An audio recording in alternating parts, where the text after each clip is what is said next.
What's up, guys? So today I'm gonna show you guys how to find your macros, your keto macros if you're on keto. It's really easy. So you wanna be on your computer or your phone.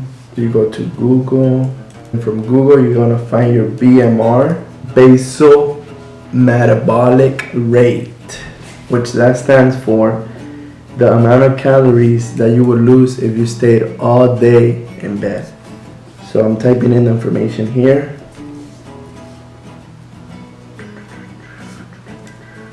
Two 22.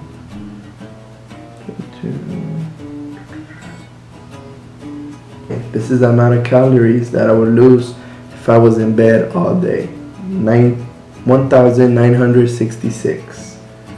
So now we want to bring out your calculator. And we'll round up.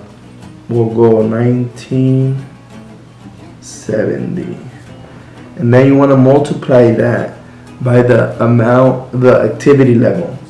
And the activity level, the decimals, I got them from Yucky Lovato. I calculated my macros. He has a YouTube video about it when I was doing if it fits my macros.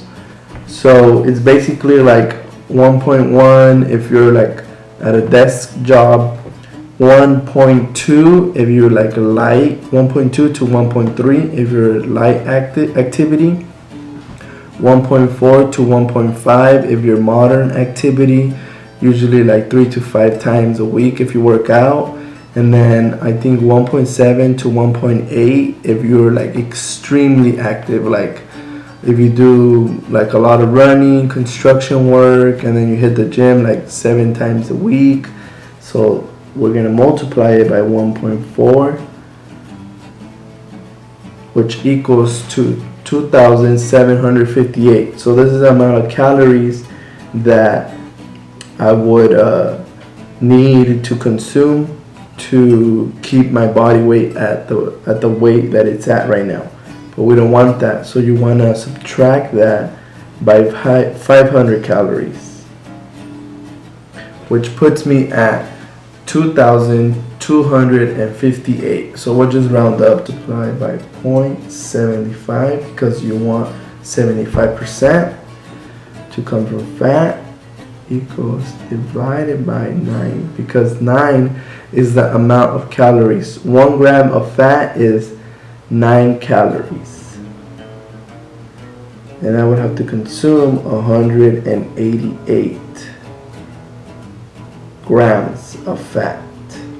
Then we do the same thing for protein. Multiply that by 20, because 20%, we want 20% of the amount of calories that we're going to consume to come from protein. But that is divided by 4 because 1 gram of protein is 4 carbs. So I'll be consuming 113 grams of protein. And also a good app that we use is MyFitnessPal. It helps you keep you in track by showing you how much calories you have left.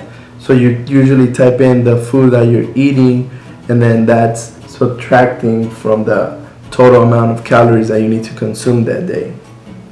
So here we're gonna put 30 grams, and we said 113, so we'll round up to like 115 grams of protein.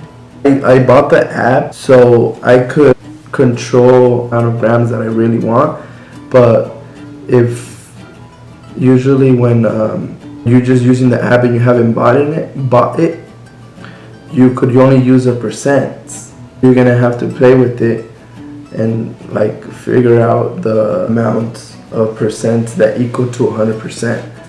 So, but for me, it's gonna be 100, and I'll estimate it to 115 grams of protein, and then 188.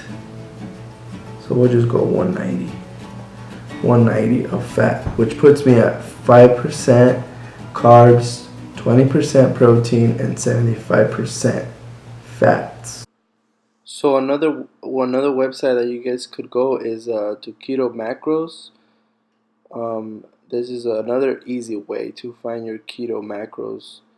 This is a website that is I would recommend. I find it like it's really accurate with the macros if you just calculate them on your own. On this one, you kind of have to estimate the amount of body fat, but you just type in your numbers, and then it gives you a maintenance, and then a small deficit, and then a modern deficit.